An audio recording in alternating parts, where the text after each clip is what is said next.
Hello and welcome friends, मैं रजनीपाल Gungun sieving classes में आपका बहुत बहुत स्वागत करती हूँ। पिछले वीडियो में मैंने आपको फॉर्मूला वीडियो बताया था, उसका आज मैं पार्ट 2 लेकर आई हूँ। पार्ट 1 में मैंने आपको ब्लाउज के बारे में, किसी भी प्रकार का ब्लाउज आप इन फॉर्मूलों के द्वारा बना सकते हैं। तो आज हम पार्ट 2 में किस प्रकार से आपको शोल्डर को डीप गले में, बॉट नेक में, कॉलर वाले में किस किस प्रकार से आपको गले को रखना चाहिए, उसके फॉर्मूले आज मैं आपको बताऊंगी। और भी नई नई चीजें इस वीडियो में मैं आपको बताने वाली हूँ, तो प्लीज वीडियो को बहुत ध्यान से देखिएगा ताकि आपको ये समझ में आए। तो चलिए हम देर ना करते हुए वीडियो को स्टार्ट करते हैं। अगर आप सिलाई में एक्सपर्ट बनना चाहते हैं, सिलाई से जुड़ी नई नई चीजें सीखना चाहते हैं, तो आप हमारे चैनल को जल्दी से सब्सक्राइब कर लीजिए, बेल आइकन के बटन को ऑन कर लीजिए ताकि आने वाली नोटिफिकेशन आपको मिलती। देखिए, पार्ट 1 वाले वीडियो में हमने आपको ब्लाउज के पीछे की लंबाई, आगे की लंबाई लेना बताया था, सीना किस प्रकार से आपको लेना चाहिए, कमर किस प्रकार से लेनी चाहिए और शोल्डर की चौड़ाई आपको किस प्रकार से लेनी चाहिए, आर्म होल किस तरीके से लेना चाहिए और गले की चौड़ाई निकालने का फॉर्मूला मैंने आपको बताया था।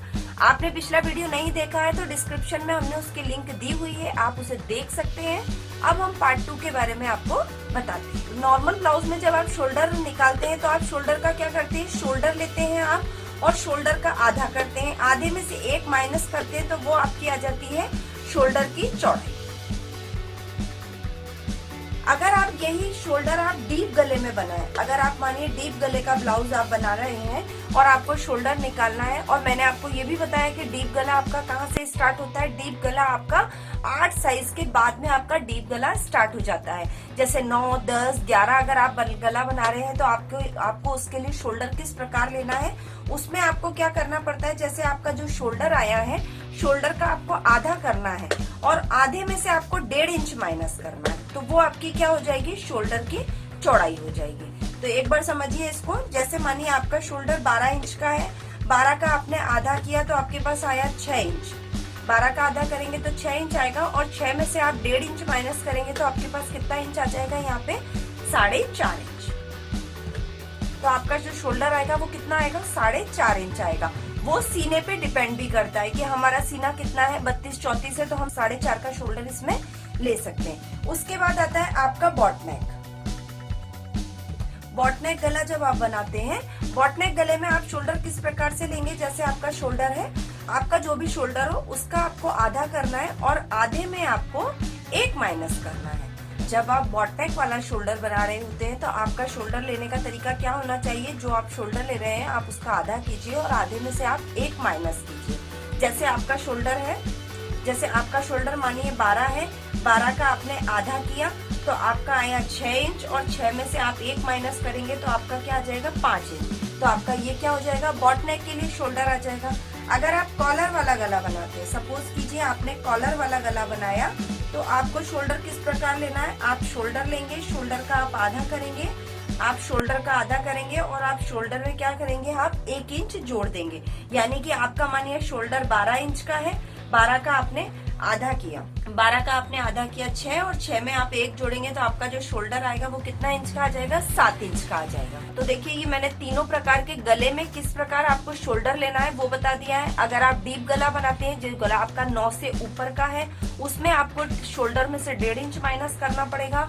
अगर आप बॉट नेक वाला गला बना रहे हैं तो आपको 1 इंच माइनस करना पड़ेगा। अगर आप कॉलर वाला गला बना रहे हैं तो आपको शोल्डर में 1 जोड़ना पड़ेगा। इस चीज का आप विशेष ध्यान रखिएगा। आप ये अपने कहीं भी कॉपी में नोट कर लीजिए ताकि आप इसे भूले नहीं। ये बहुत ही काम की चीजें हैं आपकी, जिन्हें आप बार बार रिपीट में आप डाउट हो जाता है आपको कि हमने शोल्डर कितना लिया है, कितना हमें लेना चाहिए था। इन सब चीजों को आप कहीं नोट करके रखिए ताकि आपको ये अच्छे से समझ में आए। देखिए, बॉट नेक में एक तरीका जो रहता है हमारा, बॉट नेक क्या होता है, लोग कई बार क्या होता है आगे से बॉट नेक बनवाते हैं और पीछे डीप गला कर देते हैं, है ना। तो उन लोगों के लिए, हमारे लिए यही फॉर्मूला ठीक है। लेकिन जो लोग होते हैं जिन्हें आगे भी बॉट नेक चाहिए और पीछे भी बॉट नेक चाहिए, बॉट नेक में मतलब जैसे हमें गले की जो लंबाई है वो 3.5 रखनी है और पीछे भी गले की चौड़ाई हमें 3.5 रखनी है, तो देखिए आपको उसके लिए बॉट नेक में फिर क्या करना पड़ेगा, शोल्डर जो आपका बॉट नेक, अगर आप आगे भी बॉट नेक ले रहे हैं और पीछे भी बॉट नेक ले रहे हैं तो आप पहले शोल्डर का आधा कीजिए और जो आपका आधा नाप आता है, जैसे मानिए आपका 12 शोल्डर है, 12 का आपने आधा किया तो 6, आपको शोल्डर कितना रखना है, फिर 6 ही शोल्डर रखना है। फिर आपको उसमें से एक माइनस नहीं करना है। जबकि आप दोनों तरफ बॉट नेक बना रहे हैं तो आपको फॉर्मूला सिर्फ शोल्डर का आधा करके रख देना है। और अगर आप आगे बॉट नेक और पीछे अगर आप डीप गला बना रहे हैं तो आपको शोल्डर में से एक माइनस करना पड़ेगा। ठीक है, आपको क्लियर हो गया होगा।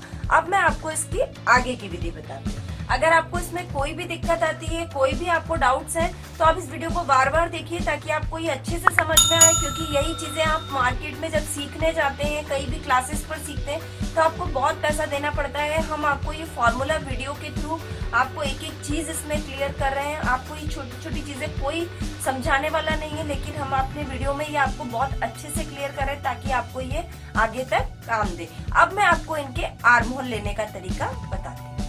अब आता है शोल्डर के बाद हमारी बारी आती है, देखिए शोल्डर के बाद हमारी बारी किस पर आती है, आर्म होल।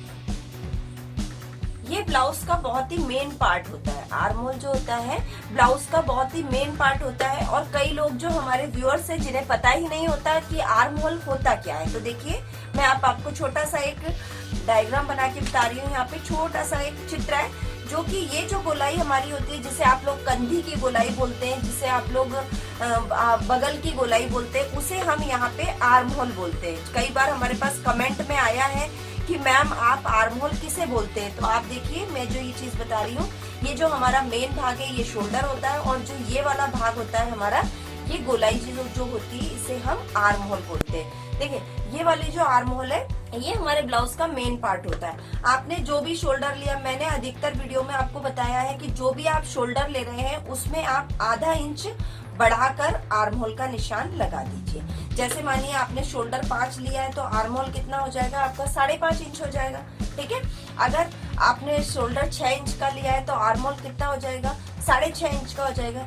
देखिए लेकिन जब हमें कहाँ पे दिक्कत आती है, जैसे मानिए हम डीप गले का ब्लाउज बना रहे हैं, मानिए डीप गला हम जब बनाते हैं इसमें हमें मेन प्रॉब्लम आती है। डीप गले में क्या होता है कि जैसे मानिए हमने शोल्डर लिया हमारा 12, शोल्डर 12 लिया, 12 का आधा किया 6, और 6 में से हमने क्या किया, 1 माइनस कर दिया, सॉरी 1.5 इंच माइनस कर दिया, तो हमारे पास क्या आएगा, यहाँ पे कितना आ जाएगा, 4.5 इंच आ जाएगा। अब मानिए यहाँ पे सीना हमारा 32 है, 32 के लिए अगर आप आर्म होल 5 इंच लेते हैं तो बिल्कुल सही है।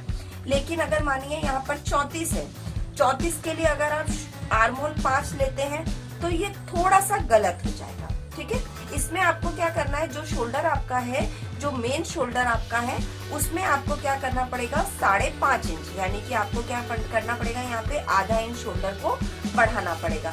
अगर यही चीज आप 36 के लिए लेते हैं तो देखिए क्या होता है, कभी कभी 36 के लिए हमने 4.5 पे शोल्डर काटा, क्योंकि हम डीप गला बना रहे हैं, फुल डीप गला है, आगे से 7 इंच का गला है और पीछे से 11 इंच का गला है। हम डीप गला बना रहे हैं तो हमने इसकी कटिंग 4.5 पर करी। तो आपको जो आर्म होल बनाना पड़ेगा वो कितने इंच पर बनाना पड़ेगा, 1.5 इंच पर बनाना पड़ेगा। यानी कि ये कितना हो जाएगा आपका, यहाँ पे 6 इंच का हो जाएगा। आपका आर्म होल कितने इंच का आ जाएगा, 6 इंच का हो जाएगा। क्योंकि जब आप जो आर्म होल के नाप के हिसाब से, शोल्डर के नाप के हिसाब से आप शोल्डर बराबर लेते हैं, लेकिन साइज के हिसाब से आप शोल्डर में कंफ्यूज हो जाते हैं कि हमको साइज के हिसाब से आर्म होल किस प्रकार से लेना चाहिए। तो आप इन चीजों का ध्यान रखा कीजिए कि जब आप आर्म होल लेते हैं तो थोड़ा सा साइज को भी मेंशन किया कीजिए, साइज का भी ध्यान रखा कीजिए ताकि आपका आर्म होल फंसे नहीं, आपके बगल में ब्लाउज आपको फंसे नहीं। इन चीजों का आप ध्यान रखिए। तो मुझे आशा है कि आपको ये पार्ट 2 वाला वीडियो अच्छा लगा होगा, आपको समझ में आया होगा। अगर आपको अच्छा लगा, अगर आपको ये समझ में आया तो वीडियो को लाइक जरूर कीजिए। और फ्रेंड्स, इसी तरह मैं आपके लिए आगे कटोरी वाले ब्लाउज का फॉर्मूला वीडियो लेके आऊंगी, जिसमें आपको अलग अलग वीडियो देखने की जरूरत नहीं पड़ेगी। उसमें आप एक ही फॉर्मूला वीडियो में कटोरी के बारे में डिटेलिंग से जान पाएंगे। आप हमें ज्यादा से ज्यादा कमेंट कीजिए ताकि हम आपके लिए इसी प्रकार नई नई वीडियो लेके आते रहें। चलिए हम मिलते हैं नेक्स्ट वीडियो में। Thank you.